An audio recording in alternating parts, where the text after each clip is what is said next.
Good morning সবাইকে। কেমন আছো তোমরা সবাই? আমিও খুব ভালো আছি। সকাল সকাল আজকে চলে এলাম একটা ব্লগ নিয়ে। তো চা খেয়ে একটু বেরিয়ে গেলাম বাজারে। সকালবেলা এত সকালেও যে রোদের এত তাপ, না বেরোলে বুঝতে পারতাম না। তো চলো যাওয়া যাক বাজারে, কত টুকিটাকি জিনিস কেনার আছে বাজার থেকে। আর এই যে কালীতলা বাজার, আমার বাড়ির গলি। এখানটা এলে আমি গলির দিকে তাকাই, যদি মামাকে কাউকে দেখতে পারি, যখন যাওয়া হয় না তখন। তো বাজারটা টুকটাক করা হয়ে গেল, এবার বাড়ির দিকে যাবো। চলো। এসে দেখি ঢং এখানে ঢং করছে চশমা নিয়ে, এখন ঘুরতে যাবে।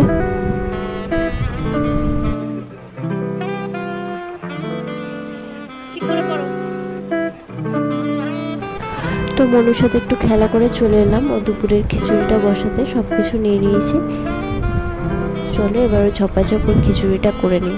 এই যে খিচুড়িটা বসিয়েও দিয়েছি এখানে, এবার ওকে স্নান করাতে যাব।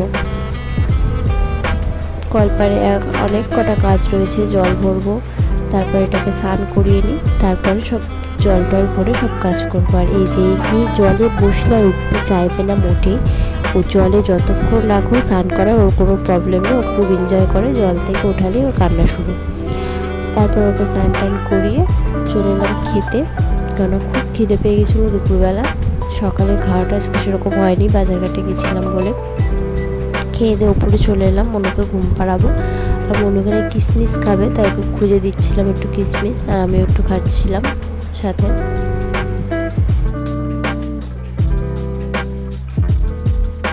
দুপুরে একটা লম্বা ঘুম দিয়ে ফ্রেশ হয়ে বিকেলবেলা একটু মনুকে নিয়ে ছাদে এলাম একটু ঘোরাতে ওকে। বিকেল টাইমটা ও বেশিরভাগ দিন ঘুমিয়েই থাকে, ওর ঘোরা হয় না, ওই টাইমটাই ও ঘুমায়। তো আজকে যেহেতু তাড়াতাড়ি উঠে গেল, তো ভাবলাম একটু ছাদ থেকে ঘুরিয়ে আনি। আর এই দেখো আমাদের ছাদে আম হয়েছে, আমাদের গাছে, ছাদ থেকেই দেখা যায়।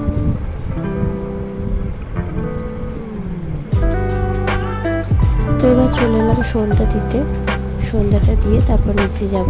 মনুকে নিচে রেখে এসেছি, চপাচপের জন্য সন্ধ্যাটা দিয়ে নিচ্ছি তাড়াতাড়ি করে। তো চলো সন্ধ্যা দিয়ে তারপর নিচে যাওয়া যাক। বা সারাটা দিন যে কীভাবে কেটে যায় আমি সেটাই বুঝতে পারি না। মাঝে মাঝে ভাবি 24 ঘন্টায় না হয়ে দিনটা যদি 30 ঘন্টা হতো তাহলে মনে হয় আমার একটু ভালো হতো। তো এখানে এসে দেখছি দাদা পড়তে বসছে মামুনির কাছে, তো এও পড়তে বসবে। আমার কাছে একটা খাতা নিয়ে চলে এসছে, তো ওর সাথে একটু খেলা করছিলাম, পড়ার জন্য একটু দেখাচ্ছিলাম এভাবে পড়তে বস, একটু প্র্যাকটিসও করাচ্ছিলাম বলতে পারো। যেহেতু আর কদিন পর বা কমাস পর থেকে ওকে নিয়েও বসবো হালকা হালকা পড়াতে।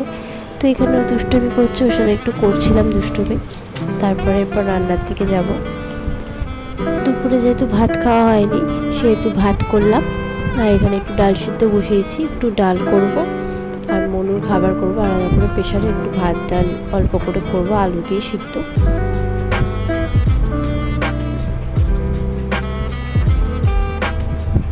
এই যে এখানে ডাল হয়ে গেছে, ডালটা অল্প পেঁয়াজ দিয়ে করলাম, ফোড়ন দিয়ে, পেঁয়াজ ফোড়ন দিয়ে ডাল বেশ ভালো লাগে।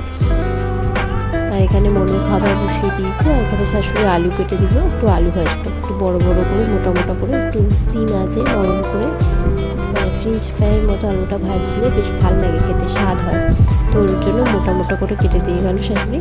তো এবার আলুটা ভেজে নিই, তারপরে খাওয়া দাওয়া করে নেবো। খাওয়া দাওয়া করে উপরে চলে এলাম। আর দেখো এখানে একটা ছোট্ট আমি ওই বক্স টাইপের যেগুলো হয় না, ড্রয়ার ওগুলো কিনেছি। এটা অনলাইনেই কিনেছি আমার টুকটাক জিনিস রাখার জন্য। এখানে মনুর হাগিসটুকুলো আমি সাজিয়ে রাখি যাতে হাতের সামনে হুট করে পেয়ে যাই। এখানে আমার টুকটাক জিনিস, হেয়ার ড্রায়ার, হেয়ার স্ট্রেটনার এগুলো রাখি, কমই ইউজ হয় এগুলো, তাও লাগে। এখানেও টুকিটাকি জিনিস আছে আমার।